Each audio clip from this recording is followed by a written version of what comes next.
So, dear viewers, I'm Dr. Rakesh Gupta, President Cypher and former DHS Punjab, the anchor of the show.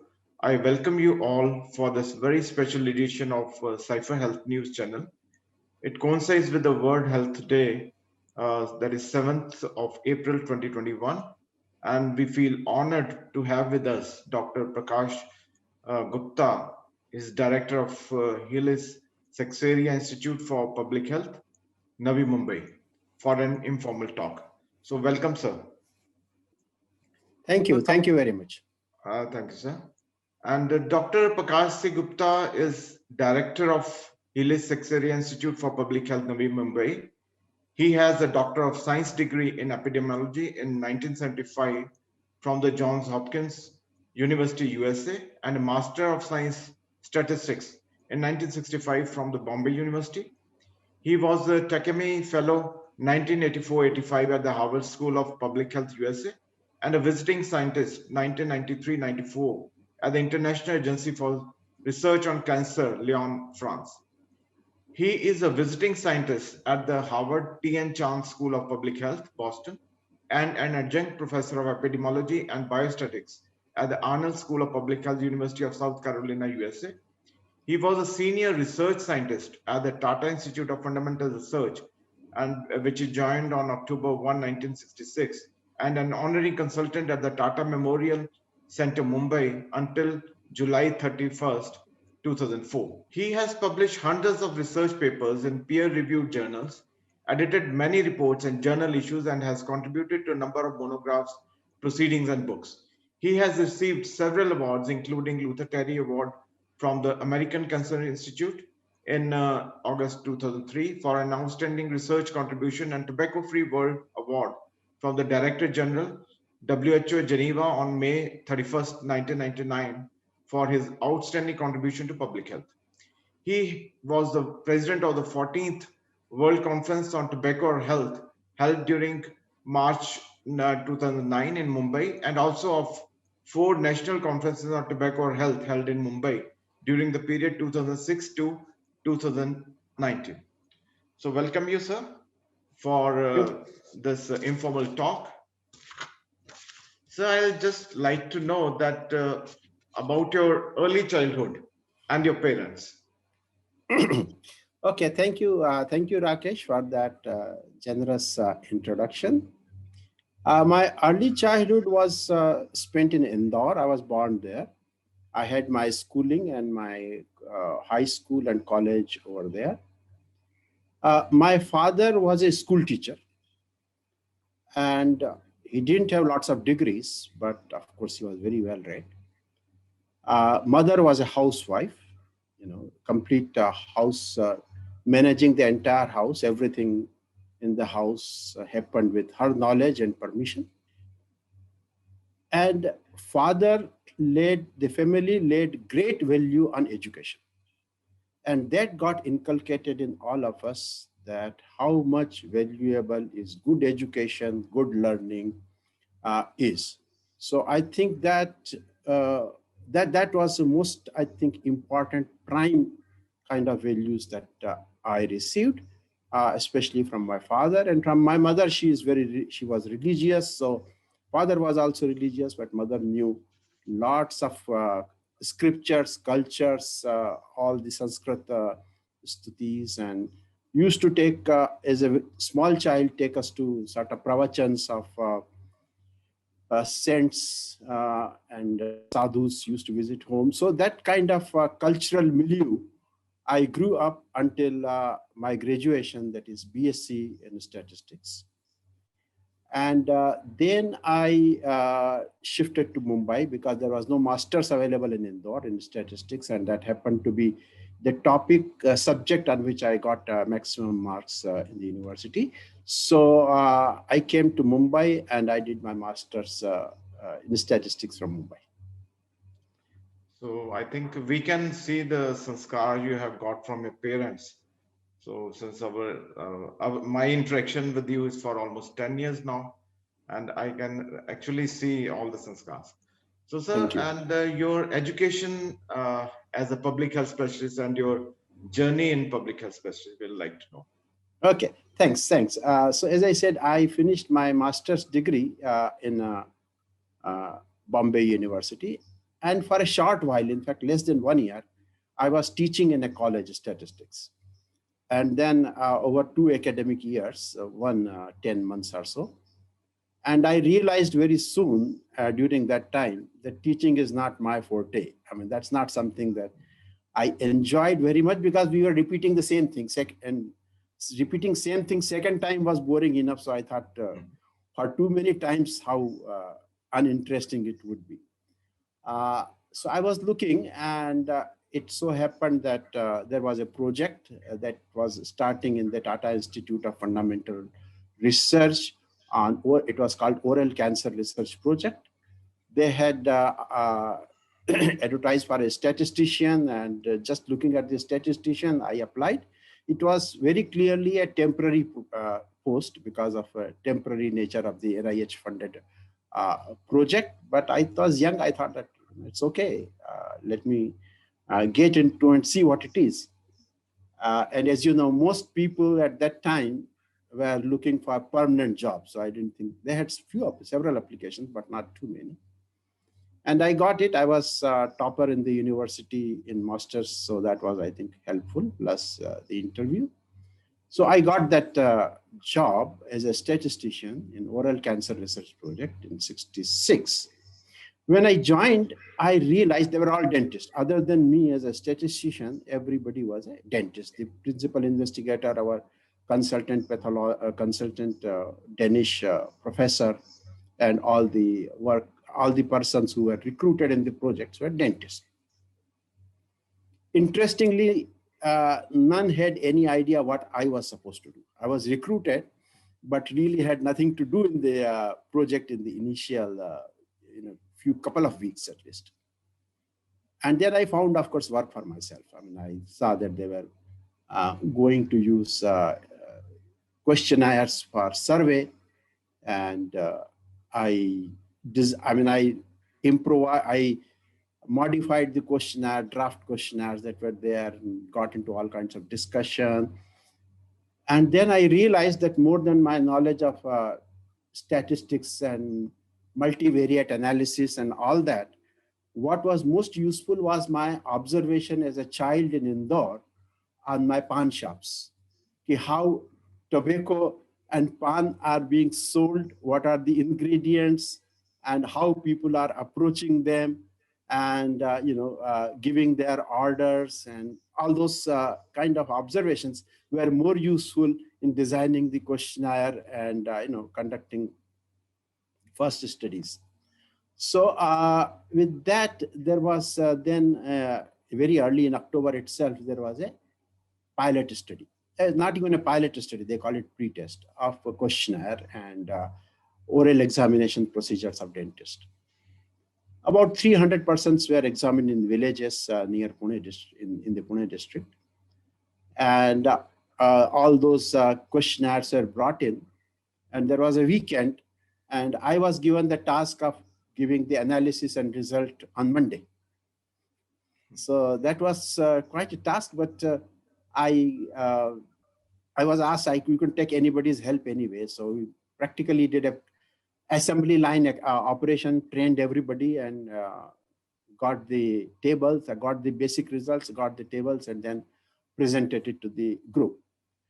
Looking at those first results themselves, it occurred to me that although we are calling it Oral Cancer Research Project and oral precancers, the real problem is tobacco, because although 40% of the persons that we examined in that were non-tobacco users, men and women total, but oral precancerous lesions were found only among those who used tobacco.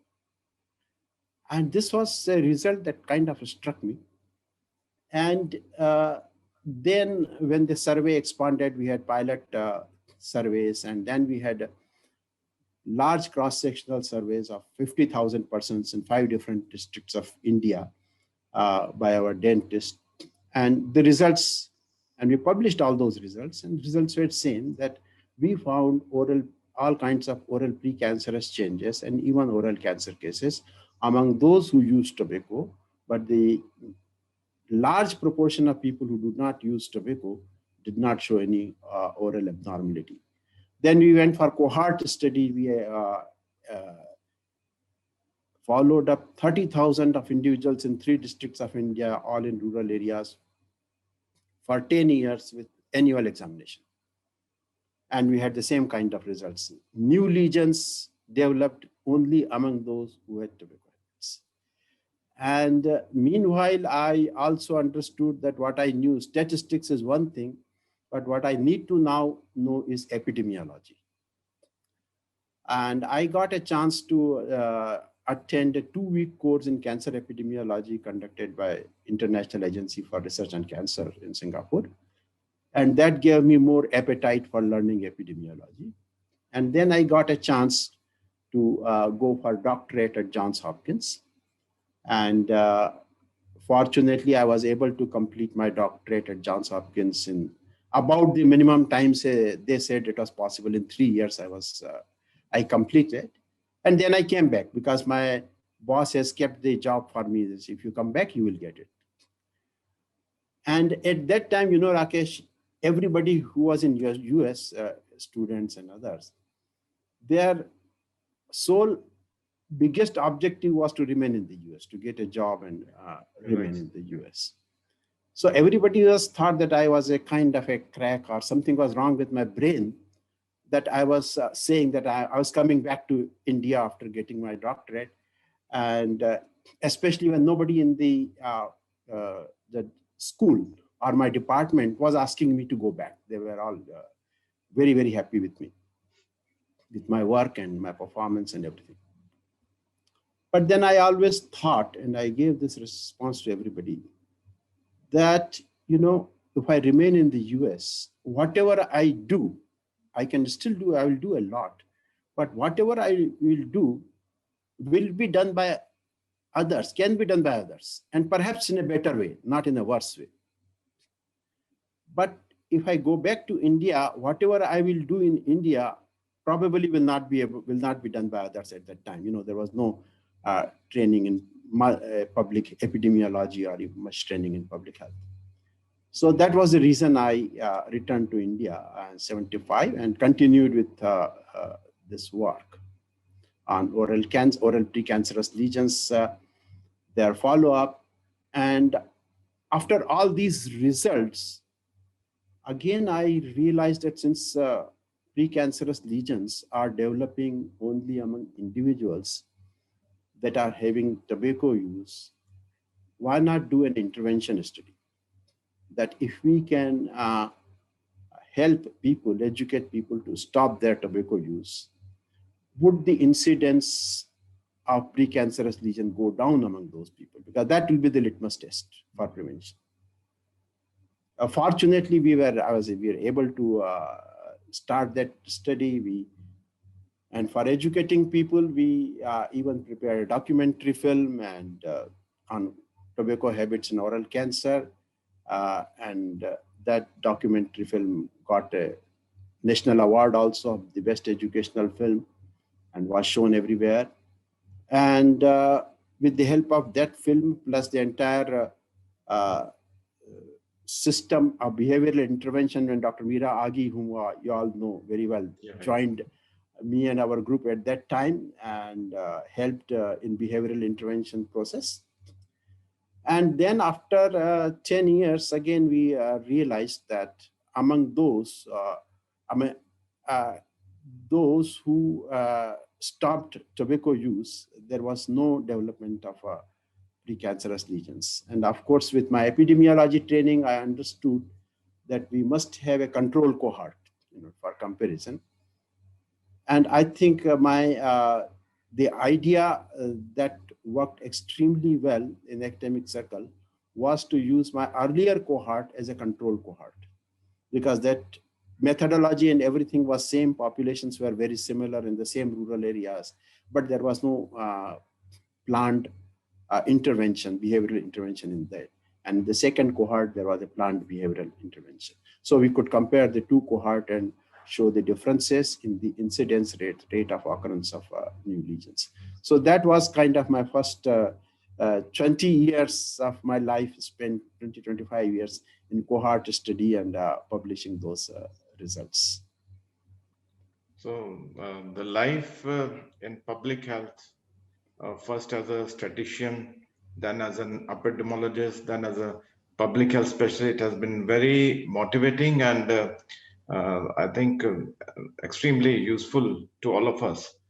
And I would like to salute you, Dr. Meeraji and Dr. Srinath Reddy, who had all the opportunity to stay in US abroad, and but you chose to serve your own country. So that is excellent, sir. Sir, you are considered as one of the senior most tobacco control enthusiasts. What do you think are the immediate tasks at hand for India to reduce the tobacco burden? Although India has done a lot in tobacco control, but immediately what we must do now? Yeah, I think there are many tasks that still need to be accomplished. I think one of the most important and most intricate tasks is the price control, price policies for tobacco products. For cigarettes, okay, there is some handle.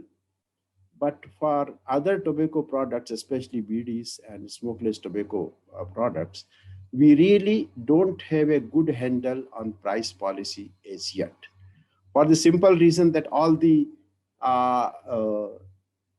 learnings and results that we get from the West and even from the FCTC is that raise taxes. And that's fine, I mean that, but for BDs and smokeless tobacco, we know that lots of this, quite a big proportion, we can't fully accurately estimate what proportion, but a large proportion of these products that come into market are outside the tax net. So they are already outside the tax net. So just increasing the tax probably will not affect the prices that much. But we in the country need to think very seriously how we can affect the price policy for these products. And second, of course, we now have good law, and hopefully we will have more improvement and modifications in laws. But the final issue is of enforcement at the local level. And there, of course, we are still lacking. And I think, but that is an area in which I think our friends like you and everybody else in India, they are working extremely well. And hopefully the situation will change quite a bit in that area also. Yeah, you're right, sir. The health, the people into health economics, they need to do a lot of work, to do a lot of advocacy with the government. So I agree, sir. And the enforcement is, of course, the best part of awareness, and that has to be very strict. Sir, I'd like to know at the international level your contribution to tobacco control, and especially for managing the newer products like electronic cigarettes. I know you have done a lot about it, so I'd like to hear about it. Yeah, Rakesh, I will first about the international work. I would first like to say my contribution in terms of getting recognition for India's problems. You know, 60s, 70s, even 80s, the tobacco problem globally was synonymous with the cigarette problem. So even in all statistics everywhere, it was cigarette. And even when India was counted, the cigarette consumption in India was counted, which didn't represent the India's problem of tobacco use. With our work and the evidence that we collected, research evidence, we showed that in India, smokeless tobacco use and BD smoking, they are major public health issues in tobacco. Internationally, I would again remind that there was no recognition. Although smokeless tobacco was recognized as a carcinogen through papers from USA in mid-70s, California, South Carolina women. And then there was, of course, IARC evaluation of smokeless tobacco as a carcinogens. That meeting took place in 85, and then 86, even NIH organized a consensus development conference. So scientifically, it was clear that smokeless tobacco is a carcinogen, but the recognition as a public health problem was lacking. And even BD smoking was not quite as well recognized as a public health problem. But in late 80s and 90s, I think with international work and a lot of international involvement, now there is no doubt in anybody's mind, and everybody recognizes that smokeless tobacco problem is a public health problem. BD smoking is just like cigarette smoking. And of course, we have all the research results to show. And because of that, as you know, FCTC always talks about all tobacco products, not just about cigarettes. And even the World Conference on, which started as World Conferences on Smoking and Health, and until I think 1987, conference that took place in Japan, they were still known as the World Conference on Smoking and Health.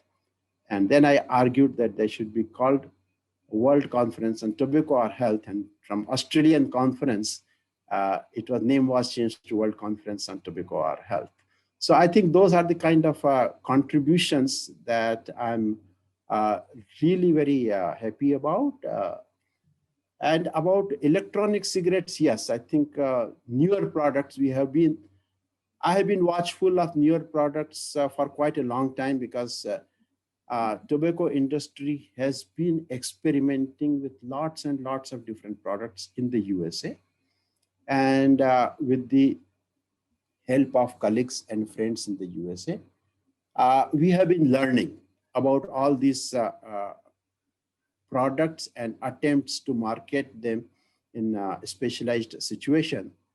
Fortunately, not many of them succeeded until the e-cigarettes came along, and they kind of exploded. And then we all know the story that as soon as they exploded, they got the market. The big tobacco came into pictures, bought off the either the e-cigarette companies and production, and started their own, and came to it in a big way. And they still think, the big tobacco still thinks that although they now think that now combustible cigarettes are definitely will end, they are going down, and within foreseeable future, there is no future for a combustible cigarette.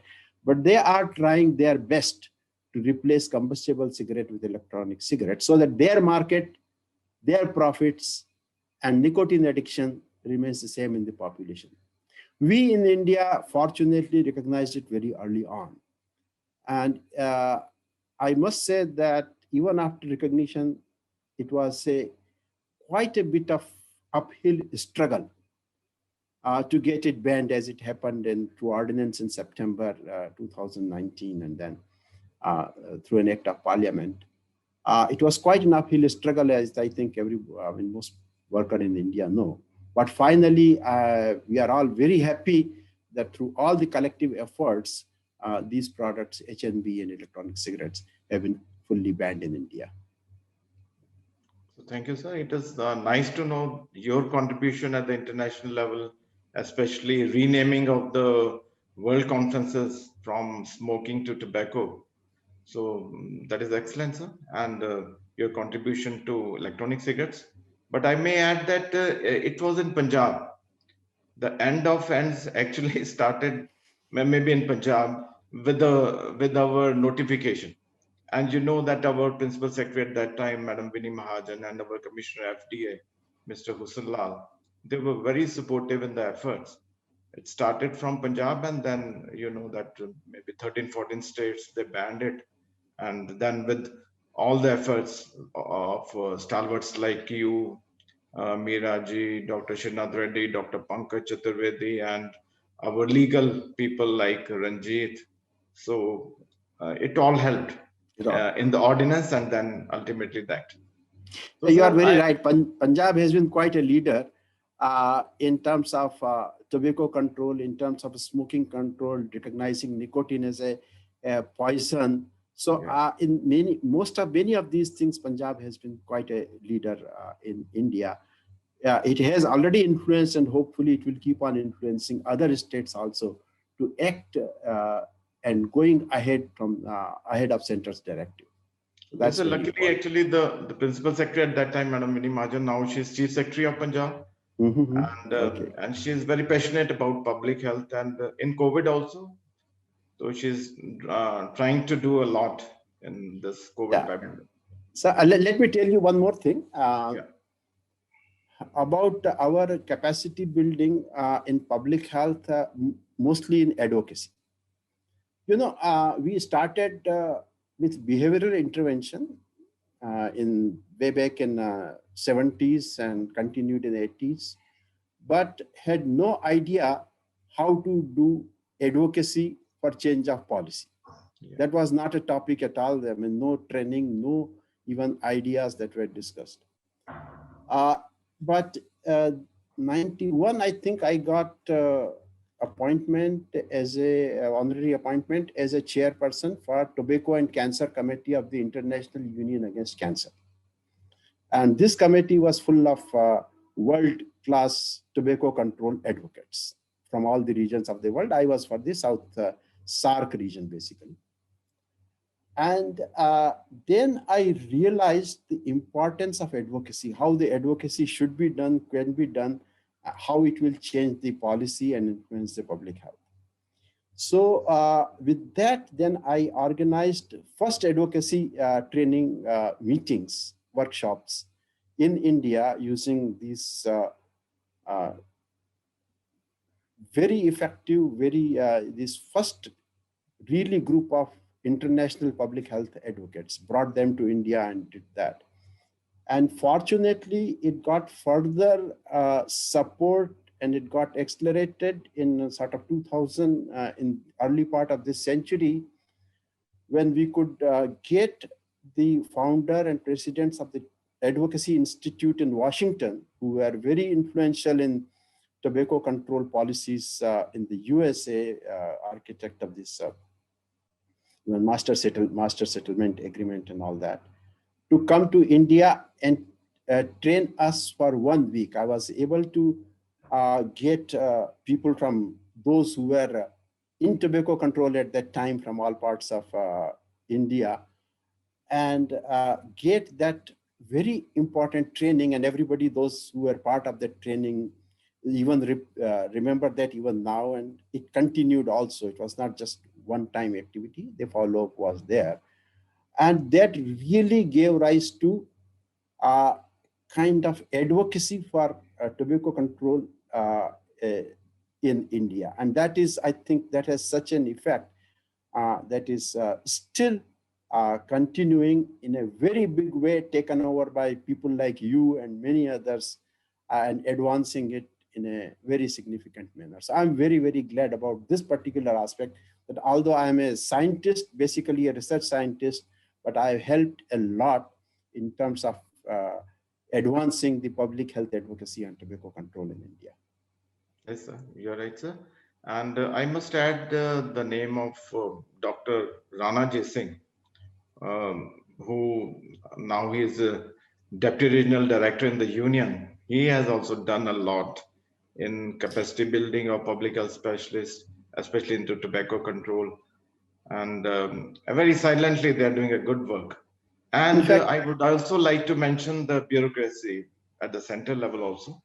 Especially recently, we had Ms. Preeti Sudan, who has done a very proactive role in tobacco control, especially banning the ants. So, sir, now I'll just like to know about your role as for capacity building of young public health professionals. You have been doing a lot of capacity building, so just let us know about it. yeah, my thinking about capacity building, I have not really done a lot of regular teaching as such. I've not been attached to formal universities, so have not even guided PhD students formally. But I have been helping everybody. I mean, anybody who comes on research project or data analysis, that's my nature. I keep on helping. But and my thinking and take on capacity building really is to get into the problem and immerse yourself in it. So if you have that initiative and drive to find out a problem, you can consult, of course, literature, consult everybody else, consult seniors, dive into the problem, immerse yourself into it, of course, take help from everybody else. That is the best way of capacity building. And for a researcher, one needs to have capacity building in terms of writing. I think that is one skill that I find in quite a bit of short supply among our colleagues and scientists. They can do excellent work. I think the work that has happened in India on tobacco control and even epidemiology of tobacco and all that is excellent, second to none anywhere. But in terms of its documentation in form of research papers, I think we are lagging behind. So going into future, I think that would be an extremely important part for our tobacco control scientists, advocates, researchers to build capacity on documentation, writing research papers, and getting them published in peer-reviewed journals. I think that will be very important. I agree, sir. The documentation part is really lagging. With the implementers like us also, we did a lot into implementation as state program officer and DD and CD. But I agree, because people have been coaxing us to write some research papers also, but we were not trained for that, I can say. Yes, exactly. So, sir, what do you think has been the contribution of public health stalwarts in COVID accelerated strengthening of the Indian healthcare system? Yeah, that's of course a very broad question. I listened to Dr. Reddy, and I think he responded to it very eloquently. I would speak basically in terms of tobacco control. Yeah. The one big contribution was recognition that spitting is not only unhygienic, it's no good. There should be a law and there should be a focus on people not spitting anywhere in the public places. And as you know, people in India, spitting is almost completely connected with smokeless tobacco use. So if we can stop people from spitting, we can reduce the smokeless tobacco use considerably. And that has a great public health benefit and effect. Another part was that if the availability of tobacco products reduce, there are some observations also, not so much of research papers, but if the availability reduces because the shops are not there, there is a lockdown, then the consumption reduces, overall consumption. Some people may consume more also, but overall consumption reduces. The second point that we learned that smoking and tobacco use exacerbates the effect of COVID-19, makes it more serious. And I think that has been a very, very important finding to accelerate our smoking control and tobacco control efforts. So in that sense, COVID has helped us in thinking more deeply about tobacco control and of course, public health in general. Although public health is a discipline, everybody paid a lot of, said good things about it, paid a lot of lip service mostly. But with COVID-19 epidemic, I think many have realized, most people have realized that you require resources, you require inputs, you require work in strengthening public health, to control any such epidemic or any such eventuality that COVID-19 brought. Yes, sir. I think we had a webinar on COVID and tobacco about maybe 10, 12 months ago. And there's a direct correlation between any kind of tobacco use. I mean, maybe smoking, smokeless, even electronic cigarettes. So we have seen that. So thank you, sir. And sir, the World Heart Day. It is on 7th April, and this is being released on World Heart Day, your talk. So we are calling for action to eliminate health inequities as part of a year-long global campaign to bring people together to build a fairer, healthier world. So can you please elaborate it, on this theme? Yeah, Rakesh.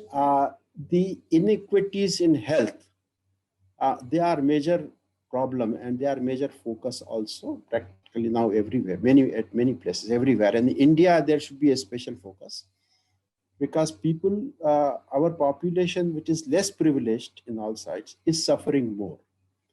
That we showed in our tobacco control work, tobacco epidemiology, that tobacco use prevalence is much more. And even things like cardiovascular diseases that are considered diseases of the upper class and well-to-do people, we have shown through our research that they affect more actually when you control for other factors, they affect poor people, less privileged people more. So the inequities in health, they are extremely important issue.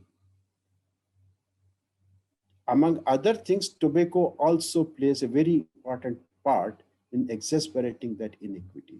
So I think we have to focus on trying to get control or completely rid of these inequities in health for an equitable society that we all aspire to.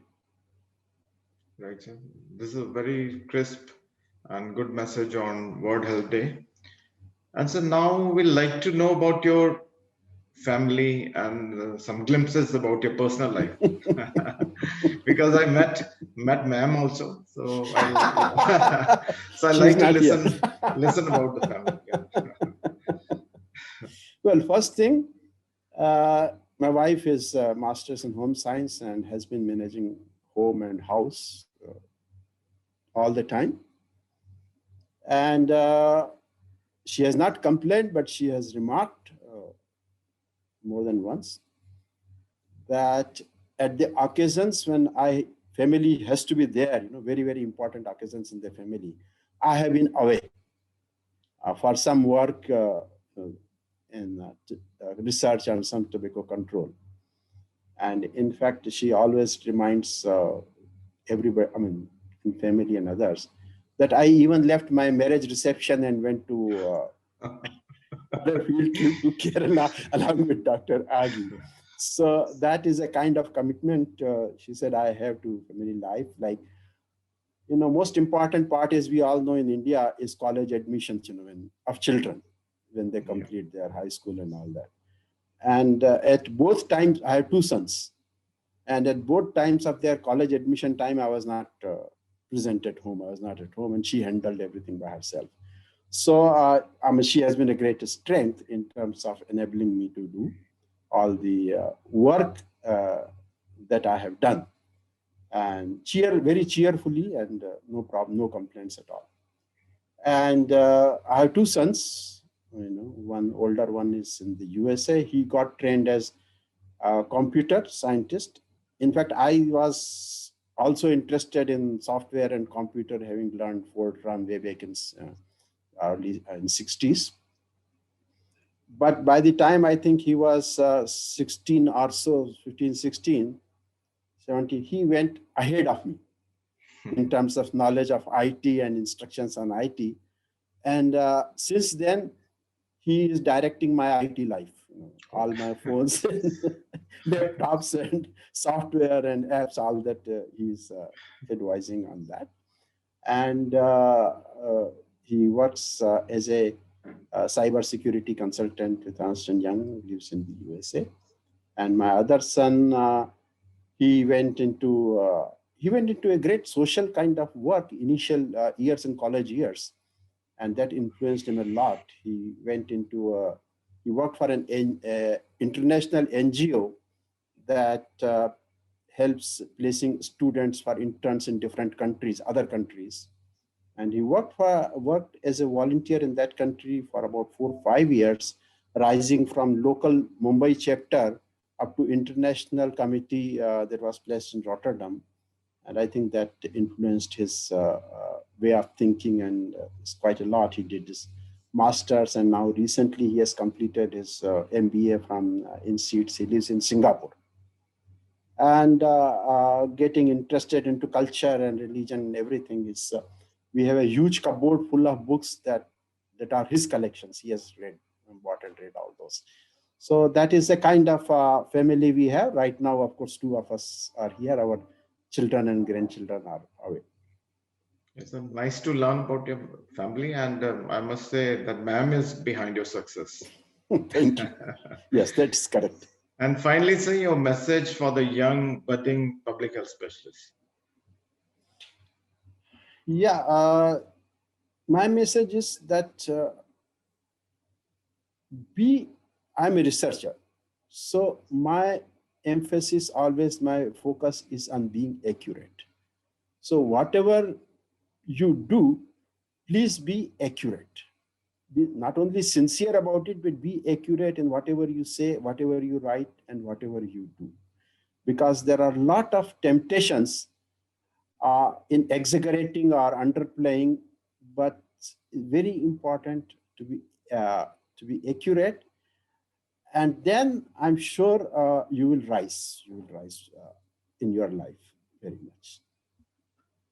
And so we have seen you, restraining us. So when we go in an activist mode, so you always restrain us. So thanks a lot, sir, for a very motivating talk, especially for us who always seek your guidance on all public health related issues, primarily tobacco control. And it will be very motivating talk for the young public health specialists. So thanks a lot, sir.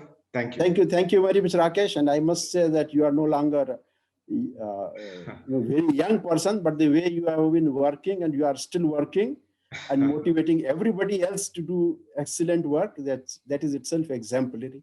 And I hope there will be many more like you who will motivate our young persons to come out and work in public health.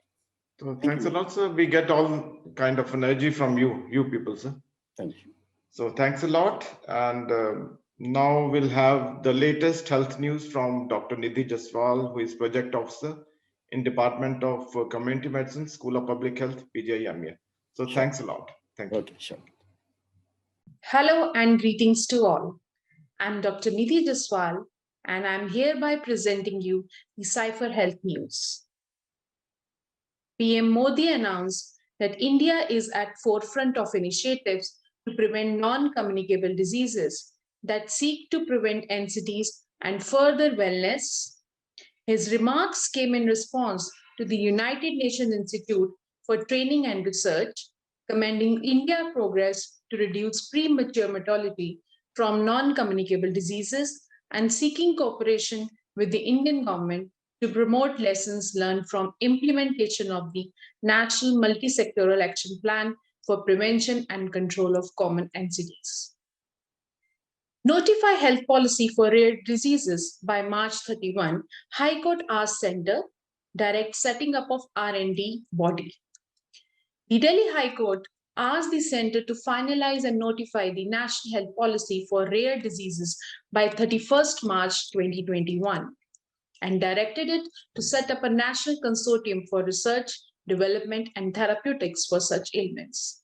The court asked the government to consider increasing the budget for rare diseases for upcoming financial year 21-22 and said that the policy should deal with giving financial incentives for manufacturing drugs and contributing towards treatment of rare diseases.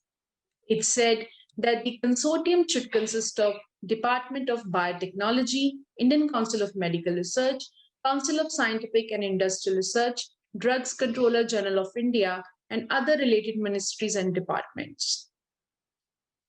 5 technology trends in pharma industry. Technology advancement has brought about a revolution in the medical industry, and it has led to significant growth of the sector. Technology advancement has brought about a revolution in the medical industry, and it has led to significant growth of the sector, Robust technology in the medical field is considered as the main pillar in the present times due to its effective role in delivering high-end and swift healthcare services.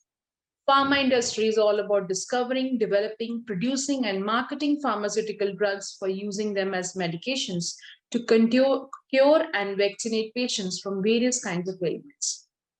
The pharma industry is evolving rapidly and filled with innovations and technological developments. And here is a glimpse of the top 5 trending technologies in the pharma industry that are driving its growth. One of its evolving field is application of artificial intelligence in the healthcare industry, which enables finding patients for clinical trials and letting them further find pharma companies for their treatment. It also smoothens the customer chat box service that allows patients to instantly resolve their queries regarding medicine, treatment, and payment. The second advancement is virtual detailing or remote detailing, which is one of the ways of brand communication for pharmaceutical companies. Another is digital or online consultation. Telehealth played an important role in connecting patients with the doctors for consultation, and it is an advanced method of healthcare and proved to be extremely helpful during pandemics. It is a health-related service, and the information reaches through telecommunication technologies and electronic information, and it also enables doctors to treat patients remotely and allows patients to connect with doctors and seek advice despite the geographical barriers using a smartphone or computer. The last one is e-learning in healthcare. E-learning in healthcare is very cost-effective and also helps extend the required knowledge and practical exposure with reference to latest technological development in the medical industry.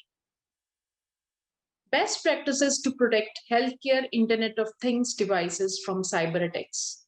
A recent IEEE survey of Chief Information Officers and Chief Technology Officers in the US, UK, China, India, and Brazil revealed that 42% of respondents feels that adoption of Internet of Things has also been accelerated due to the global pandemic, and apart from being one of the most important technologies in 2021. Another IDC report on IoT spending highlighted that the worldwide spending on IoT will return to double-digit growth in 2021. Unfortunately, while healthcare is becoming more technology and IoT-enabled, not all facilities are prepared with the necessary tools to support such a high level of interconnectivity over multiple devices. This growth of tech in healthcare exposed the sector to various risks and prompted a significant increase in cyber threats. Few of the best practices to protect healthcare IoT devices from cyber attacks include self-awareness and adoption of secure private network connection, minimization of cloud use and the maximization of edge applications, adoption of secure devices with proper certified network routers and gateway for healthcare industry. Thank you.